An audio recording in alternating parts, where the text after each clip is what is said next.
Assalamualaikum warahmatullahi wabarakatuh. Saya Tasya Fajar Ramadhani dengan NIM D02219029 dari kelompok 8. Pada pertemuan kali ini kita akan belajar tentang lingkungan belajar. Kita akan masuk ke pembahasan pertama, yaitu tentang pengertian lingkungan belajar. Lingkungan diartikan sebagai suatu tempat yang memengaruhi pertumbuhan manusia. Belajar adalah suatu proses yang dapat dilakukan oleh jenis-jenis makhluk hidup tertentu, sebagian besar binatang termasuk manusia, tetapi tumbuhan tidak. Lingkungan belajar adalah kondisi dan segala fasilitas yang digunakan untuk kegiatan belajar sehari-hari. Lingkungan belajar yang kondusif memiliki prinsip, yaitu dapat menumbuhkan dan mengembangkan motif untuk belajar dengan baik dan produktif. Selanjutnya yaitu jenis-jenis lingkungan belajar. Yang pertama yaitu lingkungan keluarga. Keluarga merupakan unit terkecil masyarakat yang terbentuk melalui perkawinan yang sah baik menurut hukum syariah Islam maupun undang-undang negara. Di dalam negara, maka orang tua yang terdiri dari ayah, ibu, atau orang yang diserahi tanggung jawab dalam suatu keluarga memegang peranan yang sangat penting terhadap pendidikan anak-anak. Yang kedua yaitu lingkungan sekolah. Sekolah adalah suatu organisasi atau wadah kerjasama sekelompok orang untuk mencapai tujuan pendidikan. Dengan memanfaatkan semua sumber daya secara selektif, efektif, dan efisien karena adanya persamaan motif untuk membantu peserta didik mencapai kedewasaannya. Pentingnya sekolah bagi perkembangan peserta didik, maka keberadaan sekolah perlu dikelola dengan baik untuk memberikan pendidikan yang teratur, terencana, terpadu, dan berkesinambungan. Maka sekolah dikelompokkan dan disusun berdasarkan jenis dan jenjangnya. Yang ketiga yaitu lingkungan sosial masyarakat. Masyarakat adalah sekelompok manusia yang berintegrasi secara terorganisasi, menempati daerah tertentu, dan mengikuti suatu cara hidup atau budaya tertentu. Di dalam masyarakat, anak belajar tentang nilai-nilai dan peranan-peranan yang seharusnya mereka lakukan. Anak memperoleh pengalaman bergaul dengan teman-temannya di luar rumah dan di luar lingkungan sekolah. Karena itu, pendidikan anak dalam lingkungan masyarakat dapat berfungsi sebagai pelengkap, penambah, dan mungkin juga pengembang pendidikan di dalam keluarga dan sekolah, bahkan dapat berfungsi sebagai pengganti pendidikan di sekolah. Pembahasan yang ketiga yaitu fungsi lingkungan belajar. Yang pertama yaitu fungsi lingkungan keluarga terhadap pendidikan. Keluarga amat berfungsi dalam mendukung terciptanya kehidupan yang beradab. Keluarga dapat dikembangkan sesuai dengan tuntutan zaman, misalnya rumah sebagai rekreasi, olahraga, latihan kerja, dan sebagainya. Namun demikian, fungsi rumah sebagai tempat belajar nampaknya lebih ditujukan untuk anggota keluarga yang bersangkutan dan bukan untuk umum. Yang kedua yaitu fungsi lingkungan sekolah terhadap pendidikan.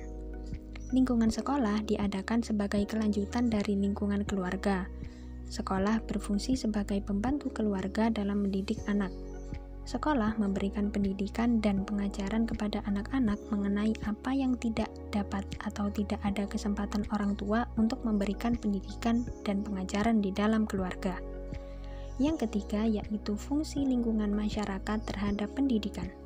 Sebagai makhluk sosial, manusia memerlukan peran-peran dirinya sebagai anggota masyarakat. Anak membutuhkan lingkungan masyarakat sebagai tempat mendewasakan dirinya dengan cara bergaul di masyarakat. Ia belajar dari apa yang terjadi dalam kehidupan sebenarnya melalui mencoba dan mencoba. Ia dapat belajar dari keberhasilan dan kegagalannya yang dialami. Semakin lama dan semakin banyak pengalaman, maka ia semakin memiliki kemampuan untuk menyelesaikan sejumlah persoalan dalam hidupnya. Pembahasan yang keempat yaitu prinsip-prinsip penataan lingkungan belajar. Prinsip-prinsip penataan lingkungan belajar menurut Kemendikbud tahun 2015 adalah yang pertama yaitu menciptakan lingkungan yang aman bagi anak. Yang kedua, menciptakan lingkungan yang aman bagi anak. Yang ketiga, mendukung anak-anak untuk dapat bereksplorasi. Yang keempat, mendorong dan mendukung anak untuk dapat berinteraksi dengan lingkungannya. Yang kelima, disesuaikan dengan tahapan perkembangan anak. Yang keenam, memperhatikan karakteristik pada diri anak, kemampuan anak, latar belakang keluarga, lingkungan bermain, dan budaya setempat anak didik. Yang ketujuh adalah lingkungan bermain yang ditata dapat membantu anak memperhitungkan berbagai kegiatan yang akan dilakukan. Yang kedelapan, membantu anak mengembangkan kemandiriannya. Yang kesembilan, mendukung mengembangkan kepercayaan diri anak. Dan yang terakhir, mendukung anak untuk mengembangkan keterampilan motorik halus. Pembahasan yang terakhir yaitu penerapan fungsi kelas dan penataan lingkungan belajar.